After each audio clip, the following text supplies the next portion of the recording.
Ayun, so what's up Pintura Disenyo? Sa video na to, nagbibigay lang tayo ng tips kung paano masolusyonan yung mga problema sa pagpipintura. Kagaya ng kung minsan pagkatapos mo magpahid ng skim coat and then pahid ka ng base o primer, sumasama yung skim coats sa roller o natutuklap yung masilya. So ano bang kadalasang problema kung ganyan? Kasi marami akong nagpapanood na video na pag nagro-roller sila, although meron talaga akong nakausap na minsan nagtanong sa akin kung bakit daw yung ginagawa ko hindi naman natutuklap yung masilya. Samantalang yung ginawa niya raw ay paghagod niya daw ng roller, sumasama yung masilya sa roller niya o yung skim coat na pinahid. So, ang pinaka ultimate po na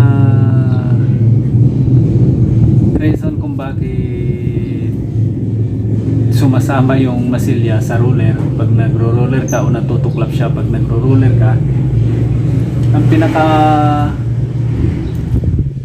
numero unong rason po nun ay yung skim coat mismo. Bakit yung skim coat? Maraming brand ang skim coat at yung iba kasi pag nakatipid sila ng 20 pesos 40 pesos sa isang sako, mas dinadive in nila yung mas murang brand na yun ang kadalasan na nagiging sanhi ng problema. Dahil kapag doon ka sa murang brand, kadalasan hindi na lang natin banggitin yung mga brand dahil para iwas na rin sa kontrobersya kumbaga. Pero yung mga mahihinang brand kasi kadalasan 90%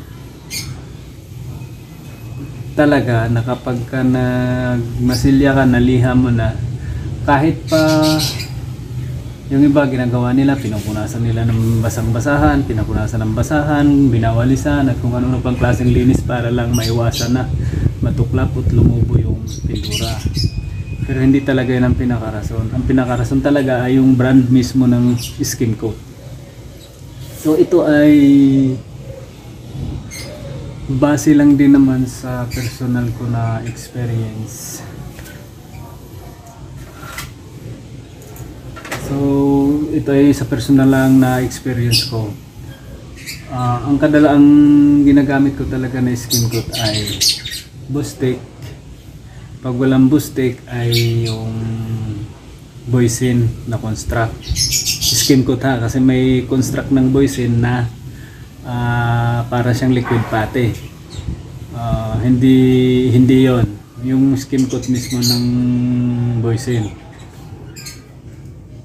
So yun ang talagang ginagamit ko, although nakagamit na rin naman ako ng D-base na Mundo, okay naman, pero mas prefer ko talaga yung dalawa. At nakagamit na rin ako nung mas mababang brand, mas mababang kalidad na brand. At yun nga, nagkaroon ako ng problema. So dito sa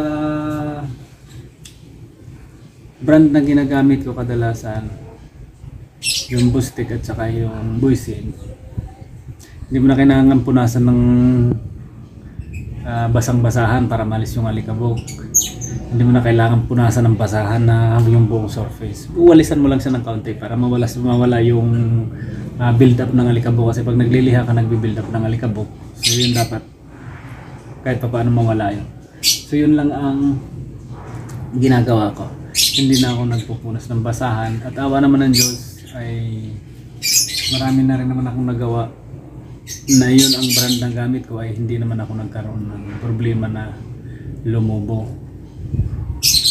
yung pintura, natuklap yung pintura pag masilya, pag pahid ng roller.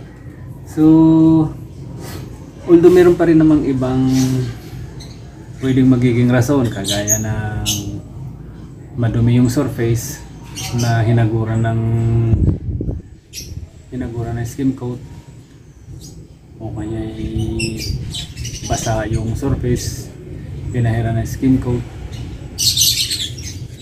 kung marami pang iba. Pero ang pinaka main reason talaga kung bakit natutuklap yung pintura ay yung brand mismo. So kung gusto mong makaiwas sa ganong klaseng problema, gumamit ka ng mas trusted na brand. So para sa akin, hindi naman ako binayaran ng Bustek at ng Buisin para i-promote yung brand nila. Pero since para sa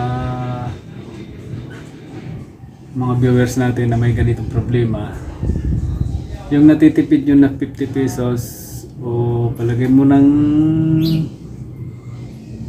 100 pesos per sack, walang kwenta yun pag nagkaroon ka ng problema. Pag lumubo yung pintura mo, pagkahagod mo ng roller at sumama yung masilya mo, mas malaking problema, mas malaking magagastos mo sa labor. So para safe ka, gumamit ka na ng mas trusted na brand. So kagaya nito, yan ang gamit ko ngayon. Yan, bali tira lang yan sa site, sa ginagawa natin, para hindi masayang. So gagamitin ko na lang. So yun yung pinaka number 1 na reason kung bakit natutuklap yung pintura.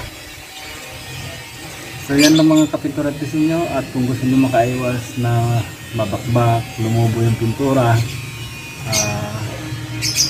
gumamit kayo ng trusted na brand. At siya nga pala, masabi ko na rin, ang disadvantage lang nito, ang Bustek, lalo siyang tumatagal, lalo siyang kumukulat lihain. Mas maganda siya lihain kapag medyo sariwa pa ng konti. Yung hindi naman siya basa pero sariwa pa ng konti. So yun yung ano niya, yun yung disadvantage niya. Pag lalo siyang inabutan na siya ng ilang araw na hindi mo siya naliha, makunat na siya lihain. Yung mga mumurahing brand naman, napakalambot lihain, halos hindi pa madampian ng liha.